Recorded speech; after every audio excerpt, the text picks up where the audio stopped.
वापस आया ये करने धमाके है, मौका ये बड़ा अब टीम्स बना ले, करोड़ों रुपए एक ही दिन में कमा ले, तुम किसके हैं खेल में सबको दिखा दे। बल्ले बाजी असली क्रिकेट की है वापसी, बल्ले बाजी अकेले ना खेल ले दोस्तों को साथ भी।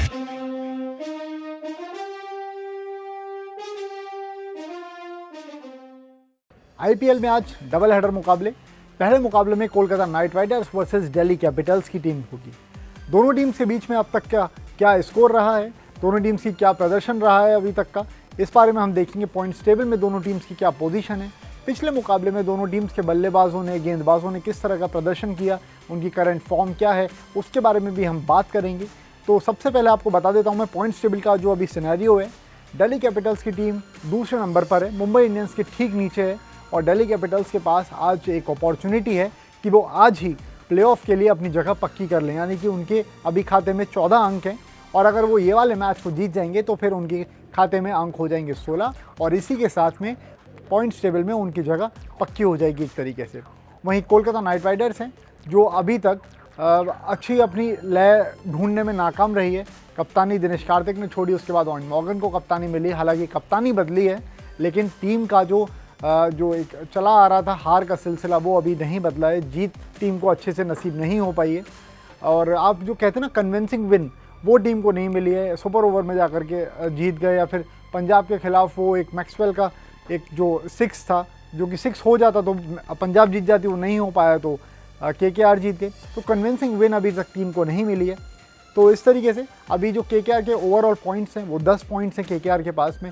ये वाले मैच को जीतते हैं तो 12 पॉइंट्स, प्लेऑफ में एंटर होने के थोड़ा और करीब वो चले जाएंगे, क्योंकि यहाँ से अब मुकाबले जो हैं वो टफ होते चले जाएंगे।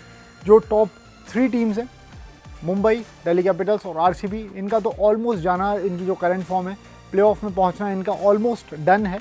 लेकिन आप बाकी की टीम्स देखेंगे अगर, तो वो चौथी पोजीशन के लिए झगड़ा कर रहे हैं। चौथी पोजीशंस के लिए उनके बीच में एक फाइट रहेगी, जिसमें केकेआर सबकी हिट लिस्ट पर रहेगा, क्योंकि केकेआर ही अभी 4th पोजीशन पर है। तो दोनों टीम्स के बीच में क्या सिनेरियो है और दोनों टीम्स की करंट परफॉर्मेंसेस कैसी रही उनके बारे में हम बात कर लेते हैं। पहले बात कर लेंगे हम दिल्ली कैपिटल्स की तरफ से। दिल्ली कैपिटल्स की तरफ से ओपनिंग पर आ रहे हैं पृथ्वी शॉ, शिखर धवन। शुरुआत में शिखर धवन का बैट नहीं चला था, पृथ्वी शॉ के बल्ले से रन निकल रहे थे, लेकिन अब उल्टा हो गया है। अब पृथ्वी शॉ के बल्ले से रन नहीं निकल रहे हैं, वो स्ट्रगल कर रहे हैं एक अच्छी फॉर्म पाने के लिए, बल्ले से उनके रन निकले, इस बात का उनको इंतज़ार है, दिल्ली कैपिटल्स को इंतज़ार है।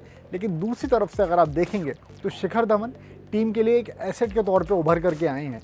टीम ने इन्वेस्ट किया था उनके ऊपर, शुरुआत में जो उनके बल्ले से रन नहीं निकले तो उसके बावजूद भी वो लगातार खेलते रहे टीम में, लेकिन अब फाइनली आकर के उनके बल्ले से रन निकले, और रन ही नहीं निकले बल्कि 2 लगातार शतक भी निकले।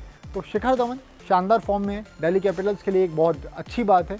वहीं दूसरी तरफ पृथ्वी शॉ, जिनकी मैंने बात करी आपसे, वो आकर के जल्दी से अपना विकेट खो देते हैं।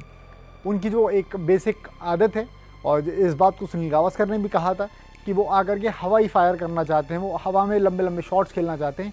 अगर वो आकर के थोड़ा सा इनिंग्स को बिल्डअप कर लेंगे, जो कि उन्होंने एक मैच में करके दिखाया था, अगर वो वैसा करते हैं तो दिल्ली कैपिटल्स को एक बेहतरीन शुरुआत मिल सकती है। वहीं पे शिखर धवन है, वो कोशिश, उनके जो पिछले मैचेस रहे हैं, दोनों मैचेस जिनमें उनका शतक था, वो आखिरी तक खेले हैं टीम को, जिसके कारण टीम को बहुत बेनिफिट मिला था। उसके बाद तीसरे नंबर पर बल्लेबाजी के लिए आ जाते हैं श्रेयस अय्यर। इंजरी के कारण ये टीम थोड़ी सी ज़्यादा परेशान थी।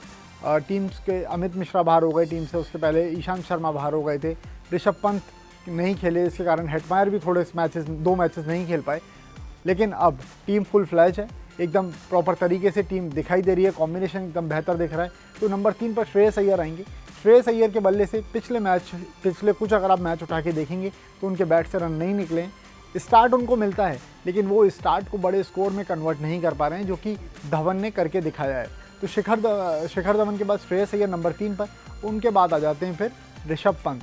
अब ऋषभ पंत ने इस आईपीएल में छोटे छोटे कैमियोस तो खेले हैं, लेकिन वही चीज़ स्टार्ट उनको भी मिला है, लेकिन कन्वर्ट उस स्टार्ट को वो नहीं कर पाए हैं। हेटमायर को ज़्यादा बल्लेबाजी का मौका मिला नहीं, लेकिन जब उनको मौका मिला तब आकर के उन्होंने धमाचौकड़ी मचाई, खूब उन्होंने 6s और 4s लगाए अपनी तरफ से, और दिल्ली कैपिटल्स के लिए उन्होंने एक, आप कह सकते हैं, एक अहम योगदान दिया था उन्होंने उस मैच में।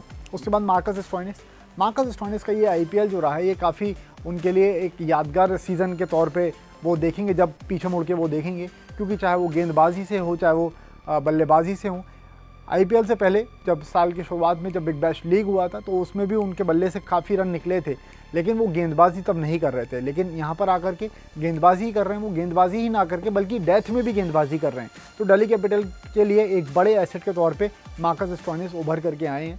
तो ये तो कुछ इनके बैटिंग लाइनअप को लेकर के था। ज़रूरत पड़ने पर नीचे फिर अक्षर पटेल भी आकर के रन बना देते हैं। तो ये उनके बैटिंग लाइनअप की हमने बात करी, लेकिन आप इनकी गेंदबाजी देखेंगे तो जितनी मजबूत इनकी बल्लेबाजी दिखाई दे रही है, जितनी डेप्थ इनकी बल्लेबाजी में दिखाई दे रही है, उतनी ही मजबूती इनकी गेंदबाजी में भी है। शुरुआत में आपको रबाडा, एंड्रिक नॉकी गेंदबाजी करते हैं। नॉकी पिछले मैच में नहीं खेले थे तो सैम्स को मौका मिला था और उम्मीद ये है कि नॉकी इस मैच में खेलेंगे। दिल्ली कैपिटल्स इस मैच में अपनी पूरी ताकत के साथ उतरेगा, क्योंकि एक मैच यहाँ से ये वाला जीतते हैं तो फिर प्लेऑफ में टीम की जगह बन जाएगी। तो इस वजह से दिल्ली कैपिटल्स अपनी पूरी मजबूती के साथ इस मैच में उतरना चाहेगा। और जो पिछले मैच में नॉकी नहीं खेले थे, उम्मीद ये है कि इस मैच में नॉकी और रबाडा की जोड़ी आपको एक बार फिर से दिखाई देगी और ये लीथल साबित हो सकते हैं। उसके बाद में आप नीचे इनके पास में अश्विन भी हैं, अश्विन के साथ इनके पास अक्षर पटेल भी हैं, स्टोइनिस भी हैं। तो इनकी गेंदबाजी तो डन है। अगर आप मोस्ट बैलेंस साइड की अगर आप बात करेंगे आईपीएल में, तो आपको फिलहाल अभी दो ही टीम दिखाई दे रही हैं जो कि पॉइंट्स टेबल में ऊपर और नीचे हैं, मुंबई इंडियंस और दिल्ली कैपिटल्स। तो ये दो टीम्स ही हैं जिनके बारे में आप बोल सकते हैं कि सबसे ज़्यादा बैलेंस्ड साइड हैं। अब इसके बाद बात कर लेते हैं हम केकेआर की। अब केकेआर का जो ये सीज़न रहा है वो कुछ अटपटा सा रहा है, उनको कन्विंसिंग विन नहीं मिली है। ऊपर से अगर शुभमन गिल रन बना देते हैं तो फिर टीम का अच्छा स्कोर हो जाता है। आप ये चीज़ देखेंगे कि पिछला जो मुकाबला हुआ उससे पहले तक शुभमन गिल का जो स्कोर था केकेआर की विनिंग में, अगर आप देखेंगे तो 65 के एवरेज से उनके रन थे जब केकेआर जीतता था। तो मतलब केकेआर के जीत में सबसे अहम किरदार जो अभी तक निभाया है वो शुभमन गिल ने निभाया है। वहीं उसके बाद में फिर आप देखते हैं उन्होंने जो ओपनिंग स्लॉट्स में भी कुछ चेंजेस करे। सुनील नरेन को काफ़ी ज़्यादा मौके मिलते रहे, लेकिन उनके बल्ले से रन नहीं निकले थे। उसके बाद में फिर उनका एक्शन भी सस्पिशियस हो गया था, तो वो कुछ मैच में बाहर भी बैठे। तो राहुल त्रिपाठी उनकी जगह ओपन करने आ रहे हैं। राहुल त्रिपाठी ने नीचे भी अच्छा प्रदर्शन किया है, मतलब लोअर डाउन दी ऑर्डर, और शुरुआत में भी आकर के उन्होंने बेहतरीन प्रदर्शन किया है। अब राहुल त्रिपाठी ने ओपनिंग में एक बार रन बनाए थे। उन्हें एक मैच में दिल्ली कैपिटल्स के खिलाफ ही वो मैच था जिसमें उन्होंने 16 गेंदों में कुछ 36 रन की पारी खेली थी नीचे खेलते हुए। उसको देखते हुए ऊपर प्रमोट करा गया, जो कि उनका नेचर ऑफ प्ले है, एज अ ओपनर वो खेलते हैं। उस मैच में उन्होंने 80 ऑड रन बनाए थे, 80 ऑड रन उनके बल्ले से निकले थे, लेकिन उसके बाद वो बल्लेबाजी उनकी उस तरह से नहीं हो पा रही है। तो राहुल त्रिपाठी भी एक पॉइंट ऑफ कंसर्न है केकेआर के लिए, क्योंकि टीम को एक बतौर ओपनर के तौर पे, आप एक ओपनिंग जोड़ी के तौर पे टीम को अच्छी शुरुआत अभी तक नहीं मिल पाई है। तो राहुल त्रिपाठी पर भी सबकी नज़र रहेगी। शुभमन गिल पिछले मैचेस में उनका बैट नहीं चला था। शुभमन गिल ने जो चीज़ करी है, आपको जैसे कि दिल्ली कैपिटल्स की तरफ आप देखेंगे तो शिखर धवन को जो स्टार्ट मिले ना, उनको उन्होंने बड़े स्कोर में तब्दील करा है। लेकिन केकेआर की तरफ से आप देखेंगे तो इनके प्लेयर्स को अच्छे स्टार्ट तो मिले हैं, लेकिन उसको वो बड़ी टोटल में कन्वर्ट नहीं कर पाए हैं। तीसरे नंबर पर नीतीश राणा बल्लेबाजी के लिए आ जाते हैं। नीतीश राणा का बैट भी नहीं चला है। पिछले एक मैच पहले उनके बैट से रन निकले थे, वो भी रन बॉल के हिसाब से ही रन निकले थे। उसके बाद फिर दिनेश कार्तिक ने भी सिर्फ एक ही पारी खेली है, जो कि यादगार उनकी पारी थी। और इस मैच में अगर आप देखेंगे तो अगर आप दिनेश कार्तिक का इस आईपीएल में आप स्टेट्स देखेंगे ना, तो स्पिनर्स के खिलाफ उन्होंने 5 बार अपने विकेट गंवाए हैं लेग स्पिनर्स के खिलाफ, और रन बॉल के हिसाब से ही उनके रन भी निकले हैं। कुछ 37 बॉलों में कुछ 33-34 रन हैं उनके, और 5 बार उन्होंने लेग स्पिनर्स को अपने विकेट भी गंवाए हैं। तो ये दिनेश कार्तिक की बात हो गई। अब कप्तानी कर रहे हैं ऑयन मॉर्गन को आप देखिए, उनकी बल्लेबाजी काफ़ी ज़्यादा नीचे आती है, और जब जब उन्हें मौका मिला है उन्हें बॉल्स कम खेलने के लिए मिली हैं, और उस दौरान भी आकर के उन्होंने हार्ड हिटिंग करी है। तो टीम को एक बेहतर शुरुआत के लिए अगर मिल जाती है तो फिर टीम के राहुल त्रिपाठी और शुभमन गिल अगर शुरुआत दे देते हैं, तो मेरा ऐसा ओपिनियन है, मैं ऐसा सोचता हूं कि ऑयन मॉर्गन को थोड़ा ऊपर बल्लेबाजी करने आना चाहिए।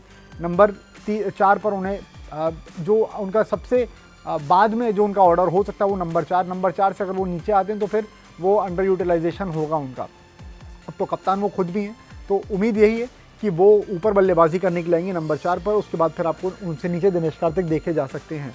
अब आंद्रे रसल पर भी केकेआर की बहुत ज़्यादा डिपेंडेंसी रहती थी, लेकिन आंद्रे रसल के बैट से भी इस पूरे आईपीएल में आप देखेंगे तो रन निकल नहीं रहे हैं। पिछले मैच में वो इंजरी की वजह से नहीं खेले थे। सुनील नरेन बॉलिंग उनकी जो एक्शन था उनका, उसको क्लीन चिट मिल गई थी, लेकिन एक छोटा सा निगल था उनको, जिसके कारण वो भी नहीं खेले। तो अब ऐसे में देखना होगा। हालांकि टीम को जो फिर इनकी जगह पर प्लेयर आए, लॉकी फर्ग्यूसन जो गेंदबाजी कर रहे हैं, लीथल गेंदबाजी कर रहे हैं एकदम, और आने के साथ ही उन्होंने बता दिया था कि वो उनको केकेआर को उन्हें पहले थोड़ा खिला लेना चाहिए था। इस जो उन्हें लास्ट मैच में मौका मिला था, उन्हें जो उनका मतलब जो पहला मैच था इस आईपीएल में, 2 मैच उन्होंने खेले, उनसे पहले ही उन्हें मौका मिल जाना चाहिए था। इस बात को उन्होंने साबित करा। आकर के उन्होंने तेज़ी के साथ 3 विकेट निकाले 3 ओवरों में और केकेआर को एक मजबूती दे दी थी उन्होंने। तो ये तो बात रही कुछ इनकी तरफ से। पैट कमिंस भी एक कंसर्न है, उनके भी विकेट्स नहीं हैं, हाईएस्ट बिड लगा हुआ है उनके ऊपर इस आईपीएल में, लेकिन उनकी तरफ से भी विकेट नहीं आ रहे हैं। अब अगर आप दोनों टीम्स को साथ रख कर के देखेंगे तो दोनों टीम्स में आप देखेंगे कि आपको दिल्ली कैपिटल्स ज़्यादा मजबूत दिखाई देगी। लेकिन बस बात वही है, अब लॉकी फर्ग्यूसन के दिल्ली कैपिटल्स पहली बार लॉकी फर्ग्यूसन को खेलेगी इस आईपीएल में, तो किस तरीके से लॉकी फर्ग्यूसन रहते हैं। साथ में अगर दिल्ली कैपिटल्स की बल्लेबाजी नहीं चलती है तो फिर आप मतलब नहीं चलती इन द सेंस कि उस तरीके से अगर उनकी बल्लेबाजी नहीं चलती है तो फिर आप देखेंगे कि आपको केकेआर ऊपर दिखाई देगी। और अगर आज टीम प्रेडिक्ट करनी पड़े तो मुझे आज लग रहा है कि केकेआर आज मजबूत टीम हो सकती है दिल्ली कैपिटल्स के कंपैरिजन में। आज के मैच को देखते हुए मुझे ऐसा लग रहा है। और अगर आप ट्रम्प प्लेयर्स की बात करेंगे, दोनों टीम से अगर ट्रम्प प्लेयर दो चुनने होंगे तो मैं इधर से चुनूंगा ओवेन मॉर्गन और राहुल त्रिपाठी को, क्योंकि राहुल त्रिपाठी को स्टार्ट मिल रहा है लेकिन उसे कन्वर्ट नहीं कर पा रहे हैं, और आई होप कि आज वाले मैच में आकर के वो कन्वर्ट करेंगे। वहीं दिल्ली कैपिटल्स की तरफ से अगर ट्रम्प प्लेयर चुनने की बात है तो दिल्ली कैपिटल्स की तरफ से आज शिखर धवन को ना चुनते हुए मैं जाऊँगा श्रेयस अय्यर की तरफ, और श्रेयस अय्यर के साथ साथ मैं पिक करूँगा ऋषभ पंत को, क्योंकि ये 2 बल्लेबाज ऐसे हैं जिनका बल्ला अगर चल जाएगा तो फिर आप आसमान में बैठकर मतलब आप आसमान में गेंद को जाते हुए देखेंगे, गेंद तारा बनते हुए आप देखेंगे। तो उम्मीद हमें यही है कि आज वाला मैच धमाकेदार मैच होने वाला है। 3:30 बजे मैच शुरू होगा, उससे पहले आप जाकर के अपनी बल्लेबाजी पर टीम बना लीजिए, और टीम आप अगर अभी से बना लेंगे अपनी तो फिर आईपीएल का जब टॉस होगा मैच का, इस वाले मैच का जब टॉस होगा तो वहाँ पर जाकर के आप थोड़े बहुत चेंजेस कर सकते हैं, और वो सारे चेंजेस बहुत आसान रहेंगे आपके लिए अगर आपकी टीम पहले से तैयार हो जाएगी। मेरा इंस्टा हैंडल आपको दिख रहा होगा स्क्रीन पर, याग्निक.शशांक मेरा इंस्टा हैंडल है। कुछ टीम से जुड़े सजेशन चाहिए हो आपको, बल्लेबाजी में किस तरीके से टीम बनाएं अपनी, या फिर कैप्टन वाइस कैप्टन किसको रख सकते हैं, तो आप मुझसे पूछ सकते हैं, मुझे आप अपना सजेशन दे सकते हैं। और बाकी जल्दी से जाकर ये टीम बना लीजिए। और इस प्रीव्यू में फ़िलहाल इतना ही है। आई होप आपको ये प्रीव्यू पसंद आया होगा। Thanks for watching.